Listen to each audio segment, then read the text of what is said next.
Tentative d'assassinat de Donald Trump, désistement de Joe Biden, nomination de Kamala Harris. Les élections américaines ont dominé l'actualité tout l'été. Benjamin Boivin, cette campagne présidentielle, on peut dire qu'elle a pris un nouveau tournant depuis l'arrivée de Kamala Harris. Quel est, selon toi, l'enjeu principal de cette campagne?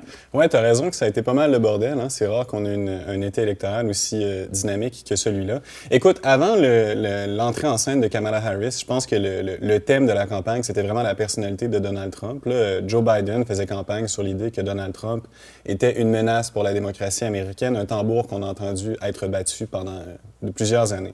Et puis Kamala Harris, depuis qu'elle est entrée en scène, elle a eu, à mon avis, une idée de slogan, une approche stratégique nouvelle, assez efficace.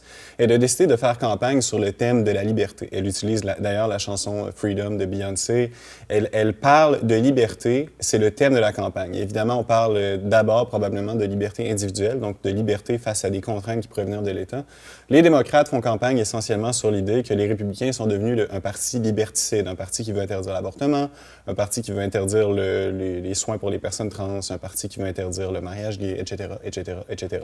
Et donc, le Parti démocrate, c'est comme arroger l'identité de parti défenseur des droits et libertés. Un thème qui, en fait, avait été le thème de cheval de bataille du Parti républicain pendant des décennies. Hein?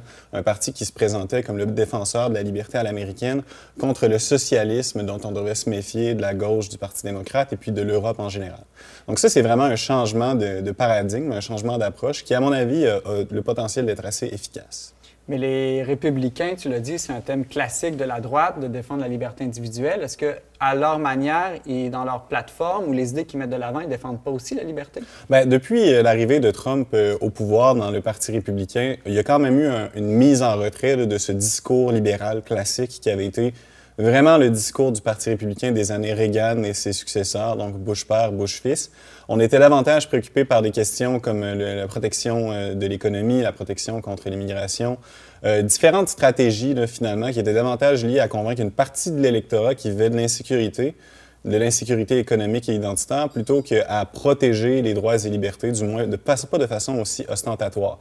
Évidemment, depuis que Kamala Harris est entrée en scène et qu'elle s'est mise à parler de liberté et qu'elle reprend un peu ce discours-là, il y a une grande déstabilisation du côté du Parti républicain. On voit que Trump et ses collègues sont déstabilisés, ils sont mis dans une situation d'inconfort politique. Puis il y a un changement de discours. Là. On voit que les républicains se cherchent. Si bien que depuis quelques semaines, en fait, M. Trump et ses collègues ont reculé sur plusieurs luttes qui avaient été les leurs depuis plusieurs années, notamment sur les questions relatives à l'avortement. Donc, M. Trump, c'est le président qui a nommé 3 juges à la Cour suprême qui ont rendu une décision qui a eu pour effet de faire en sorte que l'avortement ne soit plus un droit protégé au niveau fédéral.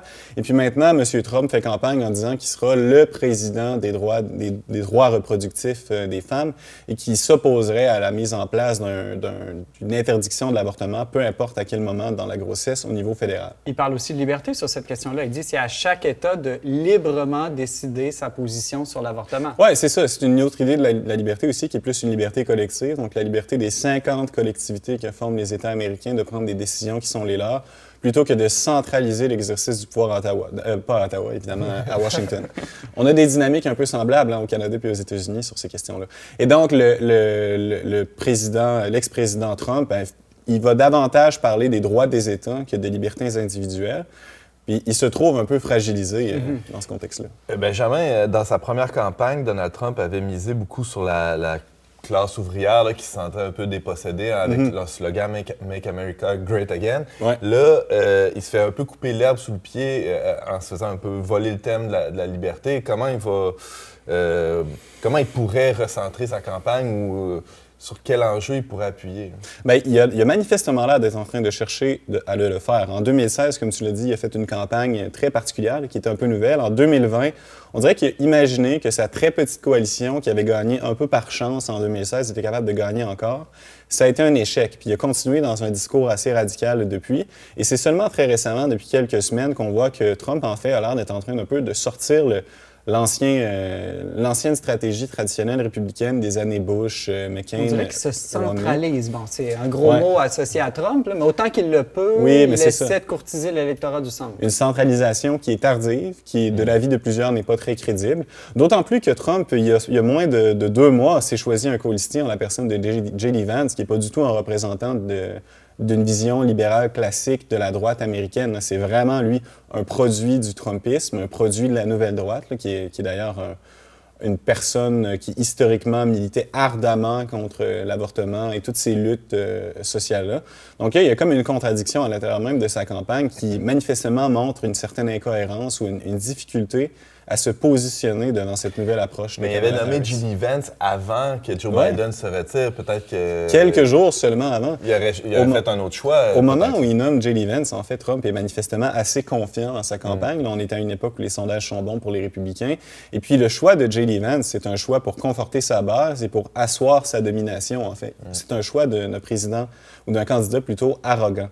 Et puis seulement quelques jours plus tard, le retrait de Joe Biden, qui plusieurs pourraient dire était finalement prévisible, a court-circuité sa stratégie et maintenant, il est manifestement inconfortable. Il y a d'ailleurs plusieurs commentateurs plutôt conservateurs dans les médias plus associés au Parti républicain qui ont réclamé la démission de J.D. Vance et son remplacement. Mais là, combien de revirements il peut avoir dans une campagne électorale comme celle-là, je ne sais pas. Là. James Langlois? Mais il n'y a pas aussi une partie de sa stratégie qui reposait sur le fait de jouer un peu la victime du système, là, alors qu'il se veut anti-woke, justement, qui, là, avec sa tentative d'assassinat, il pourrait surfer un peu là-dessus encore.